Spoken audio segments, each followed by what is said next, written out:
கர்த்தர் கொடுத்த நாளுக்காக கர்த்தரை நான் நன்றி துதிக்கிறேன், ஸ்தோத்தரிக்கிறேன். தானியேல் புஸ்தகத்தை இன்றைக்கி தியானிச்சிட்டு இருக்கோம். நம்ம தானியேல் புஸ்தகத்தில் இன்றைக்கி 2வது அதிகாரத்தில் 37லேருந்து 49 வரைக்கும் இந்த சிலையினுடைய அர்த்தத்தை அவர் சொல்கிறார். முதல்ல சிலை எப்படி இருந்துன்னு சொன்னார். இப்போ சிலையில் உள்ள அர்த்தங்கள் அதுகளெல்லாம் நம்ம தெரியும் போது நிறையா இப்போ இருக்க ராஜ்யம் கூட அழிக்கப்பட்டு ஆண்டுடைய ஆளுகை வரும். இதெல்லாம் நிலைக்கக்கூடிய ஆளுகை இல்லை. அதனால் நிறைய சட்டங்கள் எத்தனை திட்டங்கள் போட்டாலும் இந்த திட்டங்களை எல்லாவற்றையுமே ஆண்டு வருகையில் எல்லாம் ஒன்றும் இல்லாமல் போகும் அப்படிங்கிறது இந்த வேத வசனத்தினால நம்ம தானியேல் புஸ்தகத்தில் நமக்கு சொல்கிறாரு. நேபுகாத்நேச்சாருக்கு என்னென்ன நடக்க போகுதுன்னு சொன்ன மாதிரி நம்முடைய வாழ்க்கையிலையும் நிறைய காரியங்களை நமக்கு கற்றுத்தருகிற ஒரு புஸ்தகம் தான் தானியேல் புஸ்தகம்.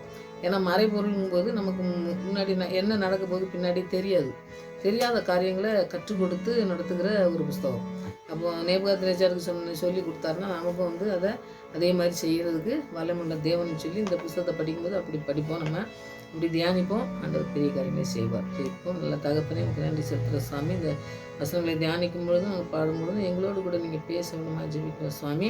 இந்த தானியலை உயர்த்தின தேவன் எப்படி மறைபொருளை வெளிப்படுத்தினீரப்பா, அப்படி நீங்கள் ஆளுகை செய்வீன் என்று அந்த உறுதியான நம்பிக்கை எங்களுக்கும் கூட இருக்க கிருபை செய்யுங்க ஆண்டவரை. எந்த சட்டங்களும் இந்த திட்டங்களும் எங்களை ஒன்றும் செய்யாது என்று இந்த தைரியத்தோடு ஆண்டவரை ஜெபித்த தானியலை போல நாங்களும் ஜெபத்திலே எப்பொழுதும் ஜெயத்தை பெற்றுக்கொள்கிற பிள்ளைகளாய் காணப்பட எங்களுடைய வாழ்க்கையில் நீங்கள் இடைபட வேண்டுமா ஜெபிக்கிறோம் சுவாமி. இந்த வசனத்தை தியானிக்கும் பொழுது எங்களோடு பேசுங்க, ஆசீர்வதிங்க, பொறுப்படுத்திக்கொள்ளுங்க. உதவியை தாங்க சுவாமி. இந்த ஆவியானவர் உதவி இல்லாமல் நாங்கள் எந்த இடத்திலும் ஆண்டவரை கற்றுக்கொள்ள முடியாது. அதை தியானித்து ஆண்டவரை நாங்கள் அதனுடைய மறைபொருளை ஆண்டவரை நீங்கள் அறிந்து கொள்ள முடியாது. அந்த அறிவை எங்களுக்கு தந்து இந்த நாட்களிலே வழிநடத்தணுமா ஜெபிக்கிறேன். துதிக்கிற ஸ்தோத்திர துதிக்கிற மயமெல்லாம் அம்மாக்கே செலுத்துகிறேன். இயேசு ரட்சகர் நாமத்தில் ஜெபங்கள் நல்ல பிதாவே, ஆமேன். ஒரு பாடல் பாடி நம்ம வசனத்துக்குள்ள கதைச்சு.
நான் எதிர்பார்க்கும் நன்மைகள் உயர்வுகள் எல்லாம் கரத்தில் இருந்து வருமே, அவர் கரத்தில் இருந்து வருமே, பரத்தில் இருந்து வருமே, அவர் கரத்தில் இருந்து வருமே.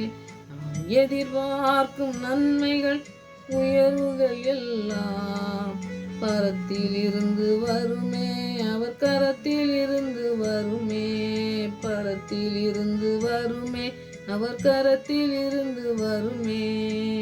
நான் எதிர்பார்த்து காத்திருக்கும் ஈவுகள் எல்லாம் பரத்தில் இருந்து வருமே, அவர் கரத்தில் இருந்து வருமே, பரத்தில் இருந்து வருமே, அவர் கரத்தில் இருந்து வருமே.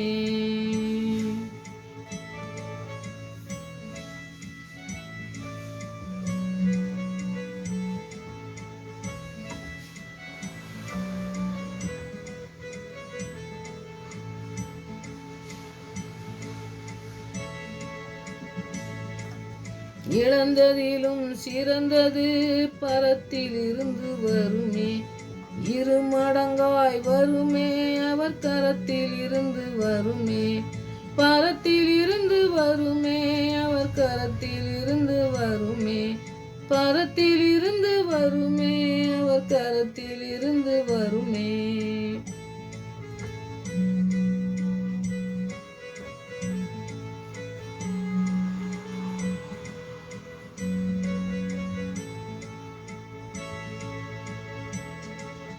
கேள்விக்கெல்லாம் பதில்கள் பரத்தில் இருந்து வருமே. நினைத்ததிலும் மேலாய் அவர் கரத்தில் இருந்து வருமே.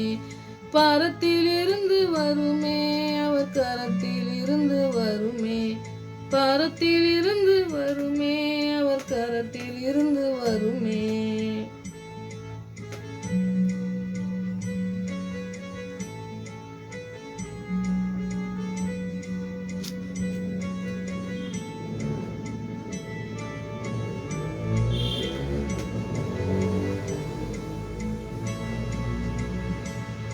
என் பிரயாசத்தின் பலன்கள் பரத்தில் இருந்து வருமே. நினைத்திடாத நேரம் அவர் கரத்தில் இருந்து வருமே. என் பிரயாசத்தின் பலன்கள் இருந்து வருமே. நினைத்திடாத நேரம் அவர் கரத்தில் இருந்து வருமே. கரத்தில் இருந்து வருமே, அவர் கரத்தில் இருந்து வருமே. பரத்தில் இருந்து வருமே, அவர் கரத்தில் இருந்து வருமே. பரத்தில் இருந்து வருமே, அவர் கரத்தில் இருந்து வருமே. பரத்தில் இருந்து வருமே, அவர் கரத்தில் இருந்து வருமே.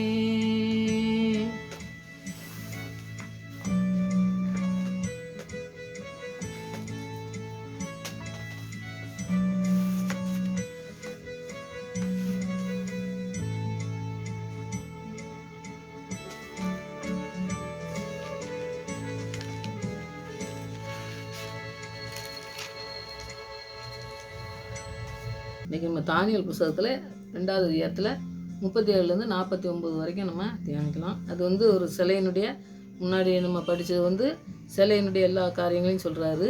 இது அர்த்தத்தை சொல்கிறாரு. அர்த்தத்தை அவர் ஏன்னா ராஜா என்ன சொப்பனம் கண்டேன்னு சொல்லாததுனால புத்தகத்தில் நமக்கு அந்த என்ன காரியம் அப்படிங்கிறதையும் சொல்லிவிட்டு அதுக்கு அர்த்தத்தையும் சொல்கிறாங்க. ஏன்னா கேள்வியும் கேட்டு பதிலையும் கொடுக்கணும்னு சொல்லி ராஜா கேட்டதுனால 2யும் செய்கிறாரு. இந்த இடத்துல நீங்கள் 37வது வசனத்துலேருந்து நீங்கள் இதெல்லாம் நிறையா நீங்கள் படிச்சிங்கன்னா உங்களுக்கு இதனுடைய கருத்துக்களை நீங்கள் புரிஞ்சுக்கிட முடியும். எல்லாத்தையும் வாசிங்க. நீங்கள் இந்த இடத்த பூராத்தையும் 45 வரைக்கும் நீங்கள் வாசிங்கன்னாக்கு ரொம்ப நல்லது. தியானித்து அதை படிக்கும்போது நிறைய காரியங்கள் நமக்கு கற்றுக்கொள்ள முடியும். இந்த 37வது வசனத்தை ராஜாவே நீ ராஜாதி ராஜாவாக இருக்கிறீர். இப்போ ராஜாவை கூப்பிடும்போது எப்படி மரியாதையோட கூப்பிடணும் அப்படிங்கிறத செய்கிறாரு. ஏன்னா இவர் ஆண்டருடைய மறைபொருளை தெரிவிக்க போகிறார். தெரிவிக்க போகும்பொழுது ராஜா எவ்வளவு மரியாதையாக அந்த ஆள் எப்படி நடத்தினாலும் அதுக்கு ஒரு மரியாதை கொடுக்கறத நீங்கள் பார்க்கலாம். அப்போ நம்மளை ஆளுகை செய்கிறவங்க எப்படி இருந்தாலும் பரவாயில்ல, நம்ம நிறைய ஆளுகை செய்கிறவங்களுக்காக நம்ம ஜெபிக்கணும் அப்படிங்கும்போது நிறைய பேருக்கு அது கேள்விக்குறியாக இருக்குது. அந்த மாதிரி இருக்கக்கூடாது அப்படிங்கிறத இந்த இடத்துல நீங்கள் படிக்கலாம். ராஜாதி ராஜாவாக இருக்குது. ஏன்னா ராஜாதி ராஜா இவருக்கு யார்? ஆண்டவர் தான். ஆண்டவர் தான் ராஜாதி ராஜான்னு தெரிஞ்சாலும் ராஜாவை வாழ்த்தும் பொழுது ராஜாவே நீ ராஜாதி ராஜாவாக இருக்கிறீர். பரலோகத்தை அடுத்தது சொல்கிறாரு பாருங்கள், பரலோகத்தின் தேவன். ஏன்னா ஆண்டவர் எந்த இடத்துலையும் பாருங்கள் மகிமைப்படுத்துறதை நீங்கள் பார்க்கலாம். அப்போ நம்ம வாழ்க்கையில் எந்த காரியத்தை நம்ம ஒருத்தர்கிட்ட பேசும் பொழுதே ஆண்டவருடைய நாம மகிமைக்காக நம்ம பேசும் பொழுது இந்த வார்த்தைகள்லாம் பாருங்கள் நிறைய காரியங்கள் நமக்கு கற்றுத்தருவதை பார்க்கலாம். ராஜாவை வாழ்த்திட்டு அப்படி சொல்கிறாரு பாருங்கள், பரலோகத்தின் தேவன் உமக்கு ராஜரீகத்தையும் பராக்கிரமத்தையும் வல்லமையும் மகிமையும் அருளினார். யார் தந்திருக்கா அந்த ராஜாதி ராஜாவான வாழ்க்கை உமக்கு தந்திருக்கிறது யாருன்னு சொல்லி அவர் சொல்கிறாரு. அவர் சொல்கிறத பார்க்கும்பொழுது நீங்கள் அடுத்த 38வது வசனத்தை பார்த்தீங்கன்னா பறவைகள் இதெல்லாம் ஆளுகை செய்யும்படி உமக்கு தந்திருக்காரு. இந்த ஆளுகை தந்திருக்காரு உமக்கு தலை அப்படின்னு சொல்லி சொல்கிறாரு. தலை தான் எல்லாத்துக்கும் முதல்ல நம்ம எல்லாருக்குமே தெரியும் பார்த்தீங்களா. அந்த தலையை நீரே அப்படின்னு சொல்லி அவர் அந்த கனவை பற்றி சொல்கிறாரு. அப்போ நீர் தான் எல்லாம் ராஜாதி ராஜா நீர் தான் எல்லாத்தையும் ஆளுகை பண்ணுறதுக்கு நம்மனாக்கி ஆளுகை பண்ணுறது ஒரு ஆளுகை அந்த மிருகங்களை பற்றி அதெல்லாம் சொல்லியிருக்கிறதுனால நீங்கள் ஒருவேளை மிருகங்களை எல்லாம் ஆளுகை பண்ண அப்படி கிடையாது. இவர் ஒரு ராஜா இருக்கும் பொழுதே அரசாட்சி பெரிய ஒரு கொடூரமாக இருந்தாலும் நிறைய ஆட்சிகளை பண்ணார். நிறையா இடத்துல ஜெயிச்சு எல்லா இடத்துலையும் பண்ணார். அதனால இவருக்கு நிறைய ஆளுகை நிறைய இருந்ததுனால அந்த இடத்துல அவர் சொல்கிறார், நிறைய ஆளுகைக்கு ஆண்டவர் உமக்கு அந்த மாதிரி காரியத்தை செஞ்சு கொடுத்துருக்காரு, ஆளும்படி செஞ்சுருக்காரு அப்படின்னு சொல்லி நீர் தலையாக இருக்கிறது. இந்த ஒருவேளை இந்த தேசங்களெல்லாம் ஆளுகை பண்ணுறதுக்கு இந்த பாபிலோன்லாம் நிறைய காரியங்கள் செஞ்சாருன்னு சொல்லி பார்ப்போம். அப்போ இவருக்கு ஞானம் நிறைய ஆண்டவர் கொடுத்துருக்காரு. ஆண்டவர் கொடுத்து தான் நடத்துகிறாருன்னு செஞ்சாருன்னு சொல்லி பார்க்கலாம். அப்போ தொங்கு தோட்டங்கிறதெல்லாம் இவர் தான் செஞ்சாருன்னு சொல்லி நம்ம பார்க்க மாட்டிங்களா. அதெல்லாம் வந்து விசித்திரமாக இருக்குது. அது நிறைய காரியங்கள்லாம் இன்றைக்கு வரைக்கும் அது எப்படி செஞ்சாருன்னு சொல்லி பார்க்க ஒரு ஆராய்ச்சி பண்ணாலும் அது செய்யறதுக்கு கண்டுபிடிக்க முடியலைன்னு சொல்கிறாங்க. அப்போ அவ்வளோ பெரிய ஞானத்தை கொடுத்துருக்காருன்னா அவர் தான் ராஜாவுக்கு இந்த இதெல்லாம் கொடுத்துருக்காருன்னு சொல்லி பார்க்கும். இப்போ எல்லாம் ஆளுகையை பற்றி தான் இவர் சொல்கிறது நீங்கள் பார்க்கலாம். அதனால மிருகங்கள்லாம் படுத்தோன்னா மிருகத்தெல்லாம் ஆளுகை பண்ணுறதுக்கு இந்த முதல்ல ஆதி அமத்தில் கொடுத்த மாதிரி அப்படின்னு நினச்சிடக்கூடாது. நம்ம ஆளுகை பண்ணுறதுக்கு இந்த ராஜ்யங்களை ஆளுகை பண்ணதுக்கு அந்த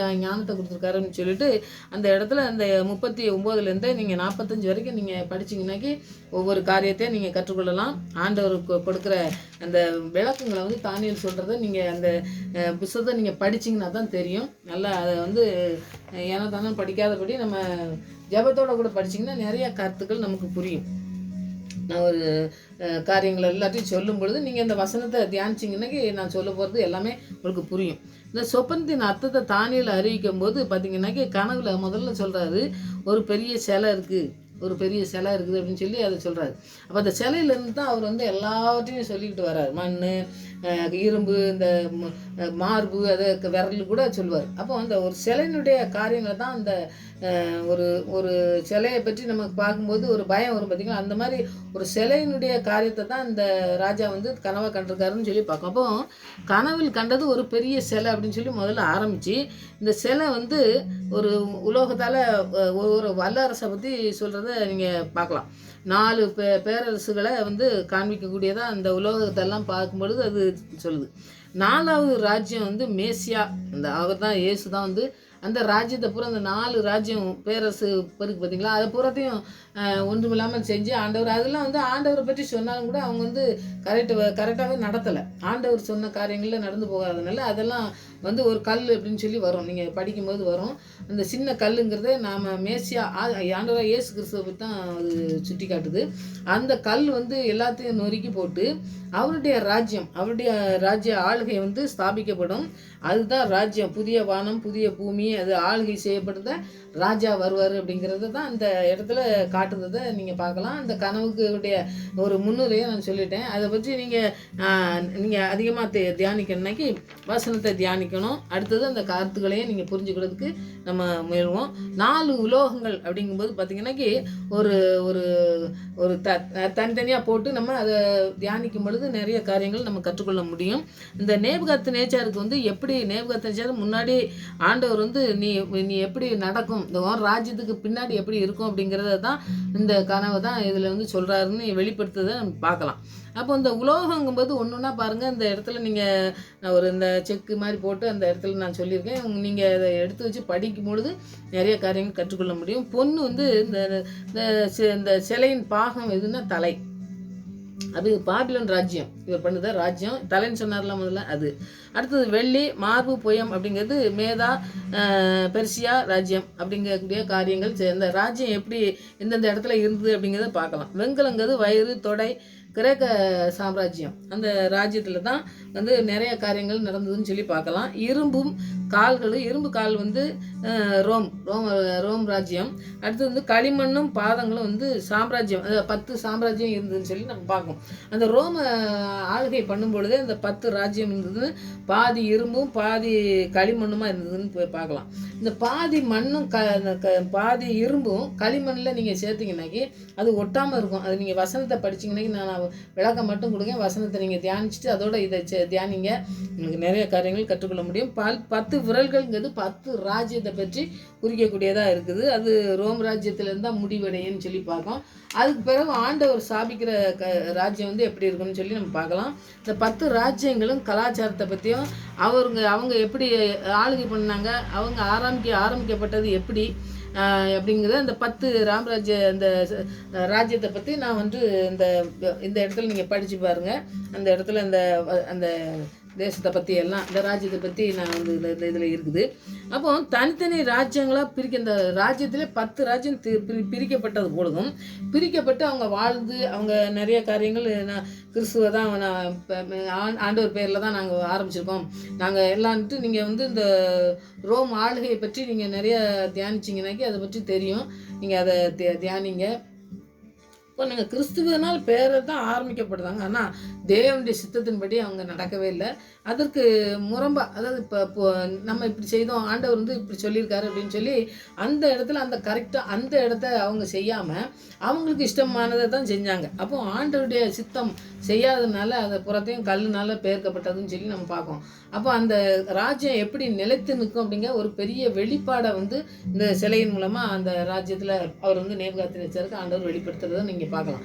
அப்போ நம்முடைய வாழ்க்கையில் பார்த்திங்கன்னா நிறைய காரியங்கள் ஆண்டவரை பற்றி நல்லா ஒரு நல்லா ஜெபிப்போம், நல்லா காணிக்கை கொடுக்கலாம், நல்லா ஜெபிக்கலாம், நல்லா பைபிள் வாசிக்கலாம், எல்லாம் இருக்கலாம்.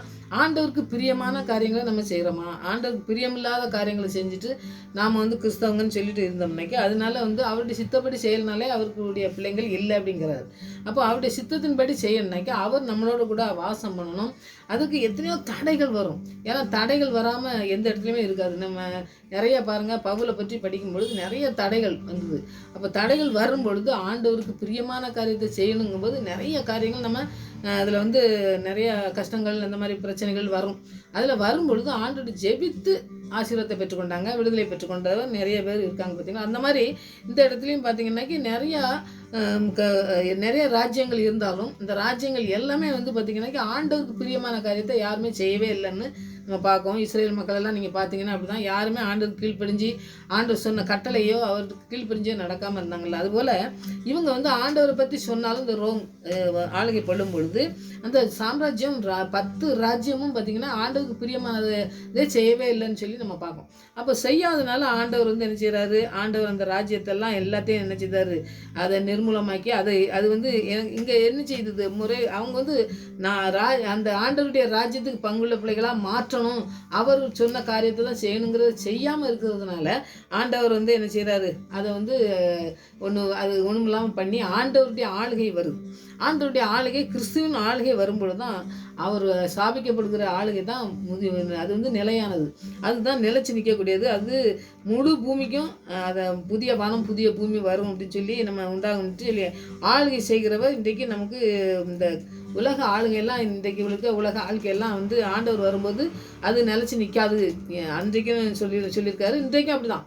இன்றைக்கு இருக்கிற ஆளுகையும் எத்தனையோ நான் அப்படி ஆளுகை இப்படி ஆளுகை செய்த சட்டம், எந்த சட்டங்களையும் ஆண்டவர் ஆளுகைக்கு வரும் பொழுது எந்த சட்டம் எந்த மனிதனுடைய திட்டங்களும் நிறைவேறாதபடி ஆண்டவருடைய சித்தத்துக்கு ஆண்டவருடைய திட்டத்துக்கு ஆளுகை செய்ய வரும் பொழுது அவர் ஆளுகை மாத்திரம்தான் இந்த உலகத்தில் ஸ்தாபிக்கப்படுங்கிறத நம்ம முக்கியமாக இந்த கண்டுகொள்ளணும்.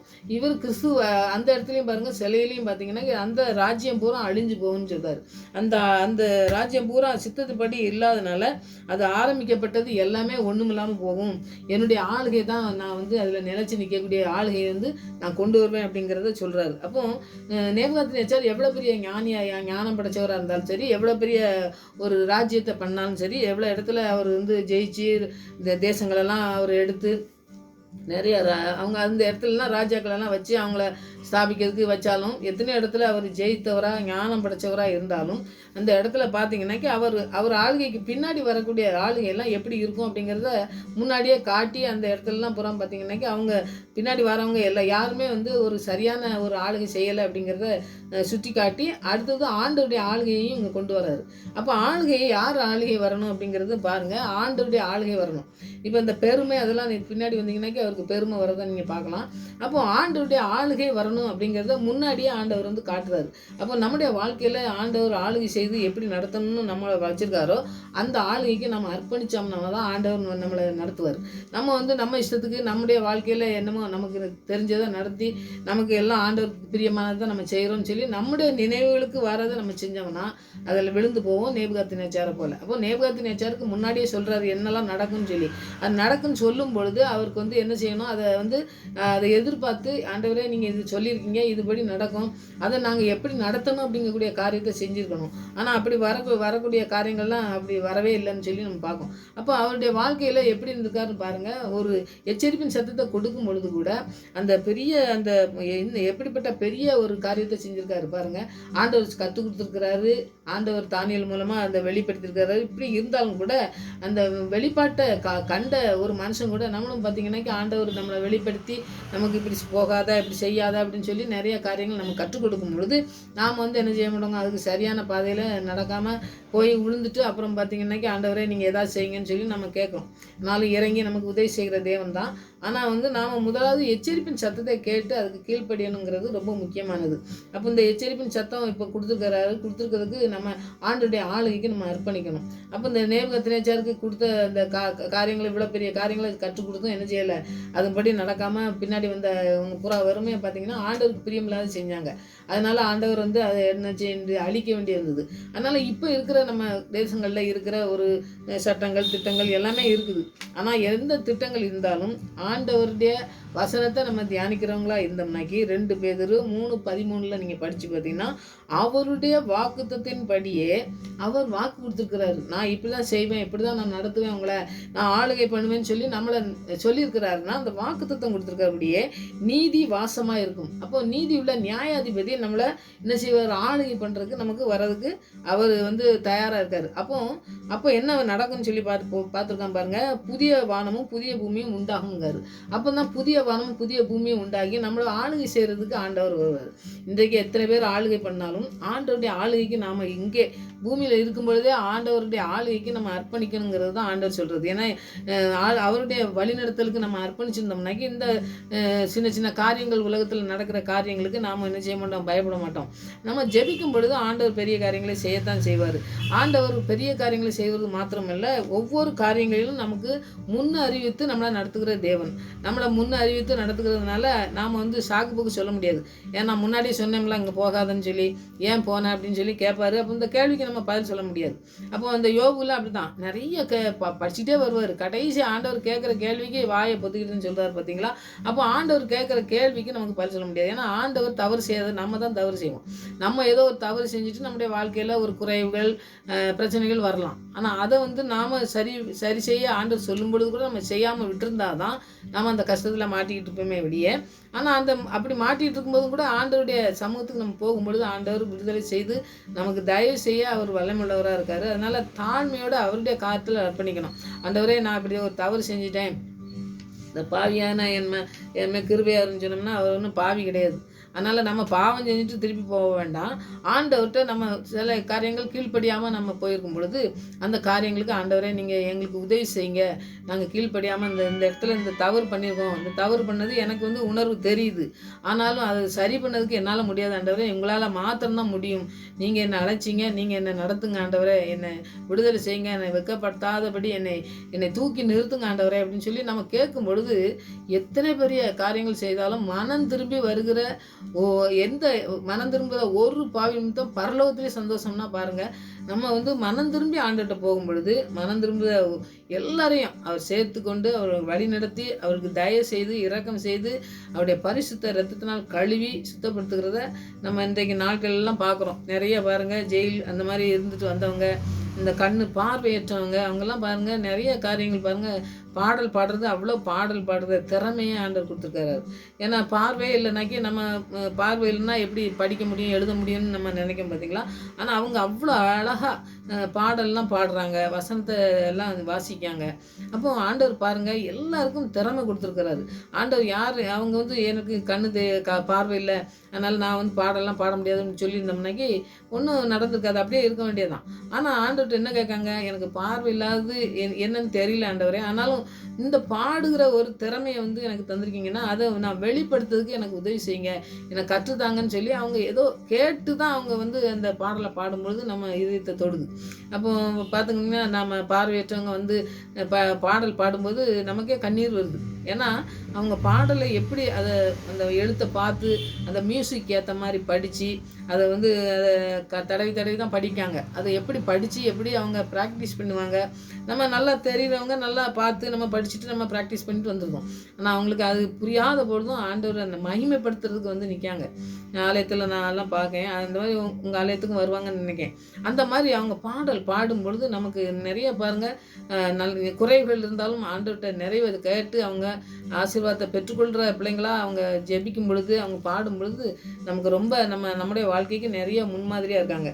அந்த மாதிரி நம்ம வந்து பார்த்திங்கன்னா எந்த குறைவுகள் இருந்தாலும் சரி, அந்த குறைவை ஆண்டவர்கிட்ட கேட்டு நமக்கு நிறைவை தருக ஆண்டவர். நம்ம எப்படி நடத்தணும்னு அவருக்கு தெரியும், அதை நடத்துவார். அதனால ஆண்டவருடைய நாமம் மகிமைப்படும். அப்படி வாழறதுக்கு இன்றைக்கி நீங்கள் அர்ப்பணித்து ஜெபிங்க.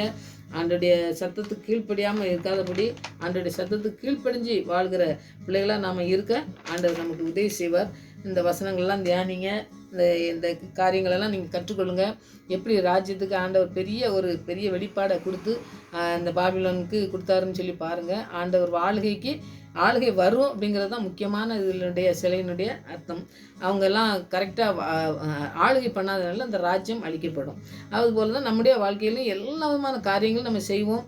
ஆனால் ஆண்டவருக்கு பிரியமான காரியங்களை செய்து அவருடைய சித்தத்துக்கு நம்ம ஒப்பு கொடுத்து வாழ்கிற வாழ்க்கை வாழும் பொழுது எந்த பிரச்சனைகள் வந்தாலும் அதை வந்து ஆண்டவர் வந்து எல்லாவற்றையும் முறியடித்து நம்மளை முன்னின்று நம்மளை நடத்தி கரம் பிடித்து நடத்தி செல்கிற நல்ல தகப்பன், நல்ல வழியில் கொண்டு போகிற தகப்பன் யாருன்னா நம்ம தகப்பன் தான். வேறு மனுஷன்லாம் நம்பி நம்ம ஓடணும்னாக்கி அவங்க எங்கேயாவது நடு ரோட்டில் விட்டு போயிடுவாங்க. ஆனால் ஆண்டவரை நம்பி வந்து ஒருவரும் வெக்கப்பட்டும் போக மாட்டாங்க, கைவிடப்படுவதும் இல்லை. அதனால் யோசுவாக்கு மாத்திரம் இல்லை, நமக்கும் சொல்லியிருக்காரு, கைவிடப்படுவதும் இல்லை, நாம் வெக்கப்பட்டும் போக மாட்டோம். அதனால் தானியேல் வந்து எவ்வளோ தைரியமாக இதை சொல்லியிருப்பாருன்னு பாருங்கள். இதனுடைய விளக்கங்கள்லாம் நிறையா காரியங்கள் நம்ம கற்றுக்கொள்ள முடியும். அதனால் அதை நீங்கள் தியானிங்க. வசனத்தை படிக்கும் பொழுதே இந்த காரியங்கள்லாம் உங்களுக்கு ஆண்டவர் வெளிப்படுத்துவார். வெளிப்படுத்தலோடு வாசிக்கணும். அந்த வசனத்தெல்லாம் நீங்கள் தியானித்து வாசிங்க. அப்போ உங்களுக்கு பெரிய வெளிப்பாடு உங்களுக்கு கிடைக்கும். அதை நீங்கள் வாழ்க்கையில் நான் கடைப்பிடிக்கணும் ஆண்டவரே, இப்படி நிலையற்ற வாழ்க்கை வாழ்கிற இந்த சட்டத்துக்கு இந்த திட்டத்துக்கெல்லாம் நான் பயந்துட்டு இருக்காதபடி உங்கள் சித்தத்துக்கு நான் அர்ப்பணித்து ஜெபிக்கிறேன் ஆண்டவரே. எந்த பிரச்சனைகள் வந்தாலும் எந்த போராட்டம் வந்தாலும் சரி, நீங்கள் எங்களை மீட்டெடுக்க வல்லமுள்ள தேவன் சொல்லி நாங்கள் தானியேல் போல விசுவாசத்தோடு ஜெபித்து அந்த அர்த்தங்களை நீங்கள் சொல்கிற காரியங்களை நாங்கள் கடைபிடிக்க எங்களுக்கு கற்றுத்தாங்க ஆண்டவரேன்னு சொல்லி எனக்கு ஜெபத்தோடு நீங்கள் அர்ப்பணிங்க. பெரிய காரியங்களை ஆண்டவர் செய்வார். கடைசியில் இத்தனை காரியங்களையும் சொல்லிவிட்டு உடனே காரியங்களெல்லாம் சொல்லிட்டேனே சரி போ அப்படின்னு சொல்லிட்டு அதனால் விட்டுட்டுல இந்த ராஜா பாருங்கள் என்ன செய்கிறான்னு பாருங்கள். அந்த ராஜா செய்கிற காரியங்கள் தான் ரொம்ப முக்கியமானது. இந்த காரியங்களெல்லாம் கற்றுக் கொடுத்ததுனால இது யாருக்குமே தெரியாத சொல்கிறதுனால ஒரு பெரிய வெளிப்பாடை எனக்கு சொல்லிக்கியே அப்படின்னு சொல்லி அந்த ராஜா வந்து உடனே என்ன செய்தான்னா, இந்த 46, 47 நீங்கள் படித்து பார்த்தீங்கன்னா தானியேல் 2வது அதிகாரத்தில் 46, 47 அப்பொழுது ராஜாவாகிய நேபுகாத்நேச்சார் முகங்குப்புற விழுந்து தானியேலை வணங்கி அவனுக்கு காணிக்கை செலுத்தவும் தூபம் காட்டவும் கட்டளையிட்டான். இப்போ என்ன செய்கிறான்னா, கடவுளாகவே ஆகிட்டான். இப்போ இதெல்லாம் வெளிப்படுத்தக்கூடிய காரியங்கள் யாரும் செய்ய முடியாது, பரலோகத்தில் இருக்க தேவன் தான் சொல்லி அவங்க முதல்ல சொல்லிட்டாங்க. அதனால் பரலோகத்தில் இருக்க தேவனே நேரே வந்த மாதிரி இருக்கேன்னு சொல்லி தூபம் காட்டு, இவனுக்கு வந்து காணிக்கை செலுத்து அப்படின்னு சொல்லி சொல்கிறத நீங்கள் பார்க்கலாம். அப்போது மேன்மை எப்படி கிடைக்கணுக்கி ஆண்டவருடைய சமூகத்தில் இருந்து ஆண்டவருடைய வெளிப்பாட்டை பெற்றுக்கொண்ட ஒரு மனிதனுக்கு கிடைக்கக்கூடிய ஒரு சிலாக்கியம், ஒரு மதிப்பு கிடைக்குன்னு பாருங்கள். அப்புறம் 47வது வசனம் ராஜா தானியேலை நோக்கி, ராஜா வந்து எப்படி பேசுகிறான்னு பாருங்கள். நீ இந்த மறைபொருளை வெளிப்படுத்தினபடியினால் இந்த மறைபொருளை யாருக்குமே தெரியாத நீ சொன்னதுனால மெய்யாய் ஆண்டவருடைய நாமத்தை மகிமைப்படுத்துகிறான். பாருங்கள், மெய்யாய் உங்கள் தேவனே தேவர்களுக்கு தேவனும், அவன் தேவர்களை தானே கும்பிடுறான். அதனால் அந்த தேவர்களுக்கு தேவனும் சொல்லி சொல்கிறான். தேவருக்கு தேவனும் ராஜாக்களுக்கு ஆண்டவர். இந்த ராஜாக்களுக்கே ஆளுகை பண்ணுறதுக்கு எல்லாத்தையும் நொறுக்கி ஆண்டவர் ஆளுகை பண்ணுவார்னு சொல்லியிருக்காருல்ல. அதனால அந்த வெளிப்படுத்தல்னால இதை சொல்கிறான். தேவன் ராஜாக்கள் ராஜ்யம் மறைபொருள்களை வெளிப்படுத்துகிறோமா இருக்க. மறைபொருள் அதாவது யாருக்குமே தெரியாத ஒரு காரியத்தை பரலோகத்திலேருந்து உனக்கு வெளிப்படுத்தி எனக்கு சொல்லியிருக்காரு. அவர் தான் மெய்யான தேவன் சொல்லிட்டு அவன் அர்ப்பணித்து அவன் கொடுக்கான் பாருங்கள். அந்த தானியேல் வந்து அந்த தானியேலுக்கு அந்த இடத்துல என்ன செய்யுது, பெரிய ஒரு மதிப்பு கிடைக்குது. ஆண்டுடைய நாமமும் மகிமைப்படுறதை நீங்கள் பார்க்கலாம். அடுத்தது பார்த்தீங்கன்னா 48, 49 நீங்கள் படித்து பார்த்தீங்கன்னாக்கி ஆண்டவருடைய அந்த பெரிய வெளிப்பாட்டை கேட்டதுனால அந்த தானியேல் வந்து மாகாணம் முழுவதுக்கும் அதிகாரி ஆக்கலாம். இந்த மாகாணத்தில் எல்லாமே நீ தான் என்ன செய்யணும், அதிகாரியாக இருக்கணும் அப்படின்னு சொல்லி சொல்லலாம். அடுத்தது பாபிலோனில் சகல ஞானிகளிலும் அவன் எத்தனை ஞானி இருந்தான்னு சொல்லி பார்த்தோம் பார்த்தீங்களா, அவ்வளோ ஞானிக்கு மேலும் பிரதான அதிகாரியாகவும் நியமித்தான். நீ தான் எல்லாத்துக்கும் அதிகாரி, யாருமே என்ன செய்யக்கூடாது, இதுக்கு மேலே ஒத்தனமே இருக்கக்கூடாது, நீ தான் ஃபஸ்ட்டு இருக்கணும் அப்படின்னு சொல்லி முதல் இடத்துல வைக்காரு. அப்போ ஆண்டவர் எப்பவுமே பார்த்திங்கன்னா ஆண்டவரை நாம் மகிமைப்படுத்தி அவருடைய சித்தத்துக்கு அர்ப்பணிக்கும் பொழுது அவர் முதல் இடத்துல வைக்கிறவர். அவர் வந்து 2வது இடம் 3வது இடம் அப்படிலாம் கிடையாது. எல்லாத்துக்கும் எல்லாத்துக்கும் பிரதான ஞானிகளுக்கு, அங்கே எத்தனை ஞானி இருந்தான்னு சொல்லி பார்க்கணும்ல, இந்த ஞானிகளுக்கும் அவன் மாகாணம் முழுவதுக்கும் இந்த தேசத்தில் எல்லாமே வந்து பார்த்திங்கனாக்கா அதிகாரியம் நீ தான் அப்படின்னு சொல்லி அந்த காரியத்தை செய்தார். அப்போ வந்து அந்த தானியல் வந்து என்ன செய்கிறாரு, எனக்கு எல்லா பதவியும் கிடச்சிச்சு, ஆண்டவருடைய மறைபொருளை நான் வெளிப்படுத்தினேன், அதனால் எனக்கு எல்லாம் கிடச்சிச்சு அப்படின்னு சொல்லி இந்த நம்ம நம்ம ஊர்களெலாம் பார்த்திங்கனாக்கி நிறையா எனக்கு தானே இந்த ஆண்டவர் வந்து இந்த சர்ச்சையை தந்தார், இல்லாட்டா அந்த காரியத்தை எனக்கு சொல்லி தந்தார், அதனால் நான் தான் இதில் எல்லாமே அப்படின்னு சொல்லி இருக்காங்க பார்த்தீங்களா. அப்படி இருக்கக்கூடாது.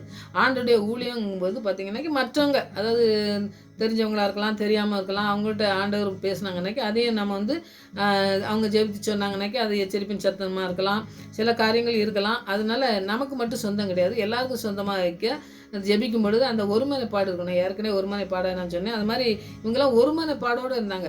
இப்படி நாம் இருந்தோம்னாக்கி வாழ்க்கையில் எல்லாமே ஒரு போட்டி, அந்த நீ பெரியவன் நான் பெரியவன் சொல்கிறாங்க பார்த்தீங்களா, அந்த மாதிரி காரியங்கள் வர்றதுக்கு வாய்ப்பே இல்லை வாழ்க்கையில். அவர் உயர்த்தப்பட்ட உடனே என்ன செய்தார், 3 பேரையும் கூப்பிட்டு அவர்கிட்ட சொல்கிறத நீங்கள் பார்க்கலாம்.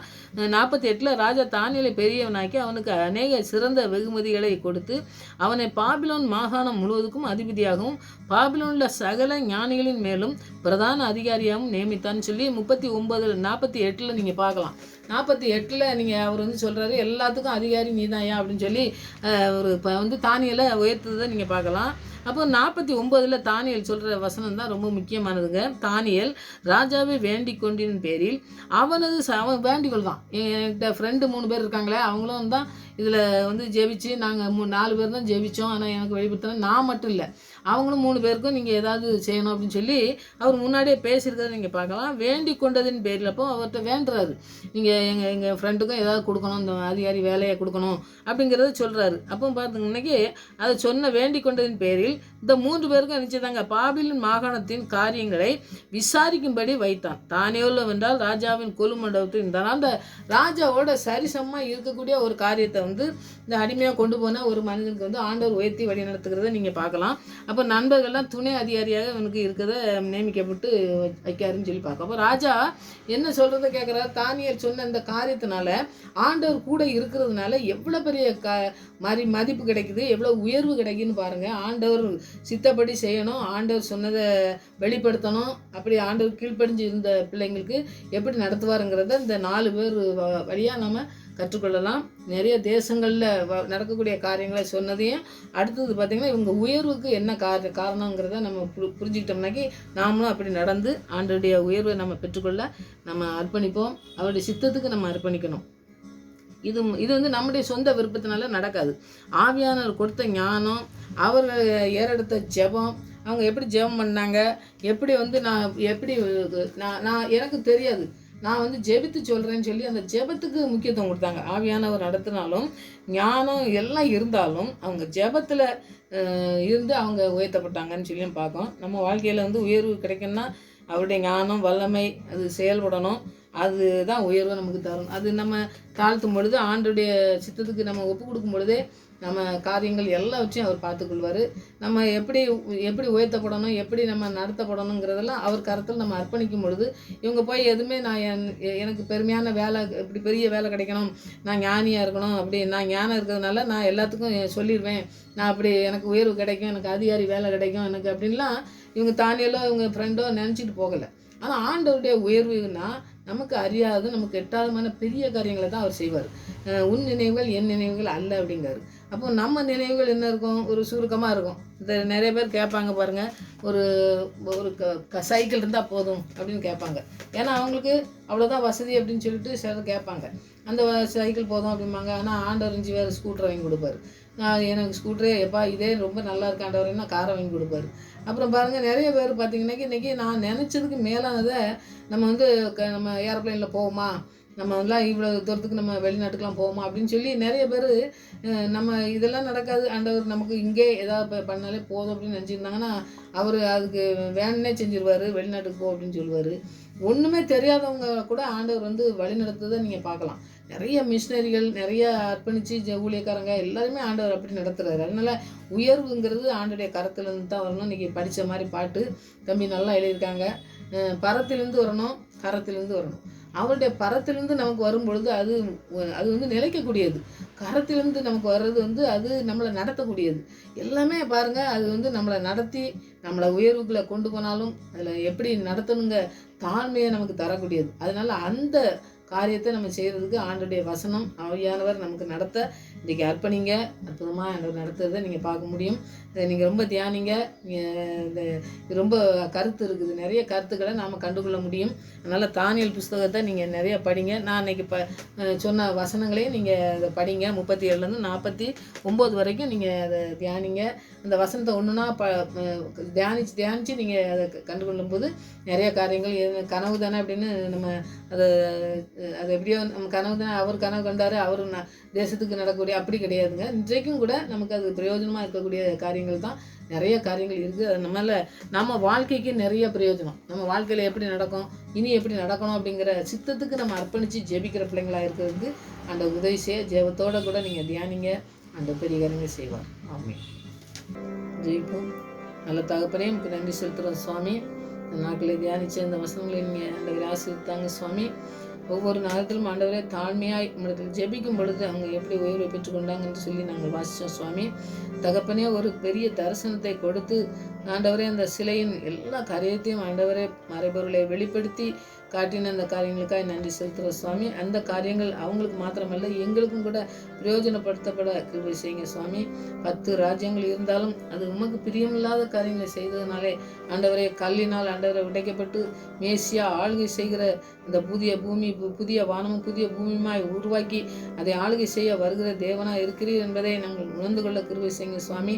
எந்த ராஜ்யமாக இருந்தாலும், எந்த சட்டங்கள், எந்த திட்டங்கள் வைத்திருந்தாலும், எத்தனை திட்டங்கள் வந்தாலும் சுவாமி, எங்களை ஆண்டவரே ஸ்தோத்திரம் ஐயா, ஆளுகை செய்கிறவர் நீங்கள் என்பதை அறிந்து கொண்டு இந்த நேரத்திலே ஆண்டவரே கலக்கத்தோடும் ஆண்டவரே மன கிளேசத்தோடும் இருக்காதபடி ஆண்டவரே நீங்கள் எல்லாவற்றையும் மாற்ற வேண்டுமா ஜெபிக்கிறோம் சுவாமி. அன்றைக்கு எத்தனையோ ஆண்டவரே எல்லாரையும் கொல்ல வேண்டும் என்று திட்டம் ஆண்டவரே சட்டங்கள் போட்டிருந்த பொழுது ராஜா ஆண்டவரே தகப்பனே ஸ்தோத்திரம், தானியேல் உம்மிடத்திலே பரலோகத்தில் தேவனிடத்திலே நான் கேட்டு எல்லாவற்றையும் பெற்றுக்கொள்வேன் என்று சொல்லி ஆண்டவரே விசுவாசத்தோடு ஜெபித்து ஆண்டவரே இந்த வெளிப்பாட்டை ஆண்டவரே நேச்சாருக்கு சொன்னானே சுவாமி. அப்படிப்பட்ட காரியங்களை எங்களுக்கும் வெளிப்படுத்துகிற போது ஆண்டவரே உங்கள் சித்தத்துக்கு அர்ப்பணிக்க எங்களுக்கு கிருபை தாங்க ஆண்டவரே. உம்முடைய சித்தத்துக்கு பிரியமில்லாத காரியங்களை செய்து அழிந்து விடாதபடி எங்களுடைய அழிவுக்கு எங்களை மீட்டெடுத்து எங்களை வழிநடத்த வேண்டுமா என்னுடைய கருத்தில் அர்ப்பணிக்கிறோம் சுவாமி. உம்முடைய வல்லமுள்ள பிரசன்னம் மாத்திரம் எங்களை தாங்கி வழிநடத்துவதை நாங்கள் உணர்ந்து கொள்ள கிருபை செய்யுங்க தகப்பனே. உயர்வுகள் எந்த ஆண்டவரே இந்த உலக காரியங்கள் எந்த அல்ல ஆண்டவரே, உம்முடைய கரத்திலிருந்து உயர்வுகள் வர எங்களுக்கு கிருபை செய்யுங்க. பரத்திலிருந்து எங்களுக்கு பதில் கிடைக்க கிருபை செய்யுங்க. உம்முடைய கரத்தினால் எங்களை தாங்கி வழிநடத்துவதை நாங்கள் கண்டுகொள்ள கிருபை செய்து வழிநடத்த வேண்டுமா ஜெபிக்கிறப்பா. உடைய வல்லமுள்ள கிருபையுள்ள கரம் இந்த நாட்டில் ஆண்டவரே இந்த வசனங்கள் மூலமாக எங்களோடு பேசி எங்களை வழிநடத்துங்க ஆண்டவரே. உம்முடைய சித்தத்துக்கு நாங்கள் முழுவதுமாய் அர்ப்பணித்து ஜெபிக்க கிருபை செய்யுங்க ஆண்டவரே. உம்முடைய கரத்திலே நாங்கள் அர்ப்பணிக்கிறோம் சுவாமி.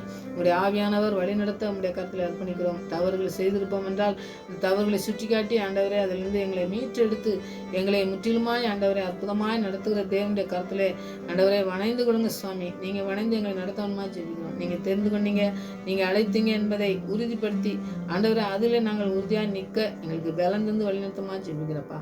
அல்லோ தேவனே, நீங்கள் செய்ய வழிநடத்த வல்லமுள்ளவராக இருக்கிறீர் என்பதை நாங்கள் உணர்ந்து இந்த நேரத்தில் ஜெபிக்கிறோம் சுவாமி. இப்படி யாருக்கெல்லாம் என்ன தேவையோ தேவைகளோடு இருக்கிற பிள்ளைகளுக்கு ஆண்டவரே நீங்கள் உயர்த்த பலமுள்ளவர் என்று இந்த நாட்களே வழிநடத்த வேண்டுமா ஜெபிங்க. தாங்கள் புஸ்தகத்தின் மூலமாக அப்படி நீங்கள் எங்களுக்கு கற்றுத் தந்திருக்கிற தயவுக்காக நன்றி செலுத்துகிறோம். அதை நாங்கள் உள்வாங்கிக் கொள்ள எங்களை வழிநடத்தப்பட ஆவியானவர் கருத்திலே அர்ப்பணிக்கிற சுவாமி. நீங்கள் அற்புதமாக நடத்தி செல்லுமா ஜெபிக்கிறோம். நாள் முழுவதும் நீங்கள் நடத்த போருக்காக நன்றி. இந்த கருத்திலே அர்ப்பணிக்கிறோம், பொறுப்பெடுத்துக் கொள்ளுங்கள். விஜயனத்தினுடைய பிரசனை மாத்திரம் எங்களை தாங்கி வழிநடத்துவதை நாங்கள் உணர்ந்து கொள்ள கிருபை செய்யுங்க. மறுபடியும் சமூகத்தில் வரும் வரை எங்களை காத்து வழிநடத்தமா ஜெபிக்கிறேன். துதி கன மகிமை எல்லாம் நமக்கே சொல்கிறேன். இயேசு ரட்சகர் நாமத்தில் ஜெபம் நல்ல பிதாவே.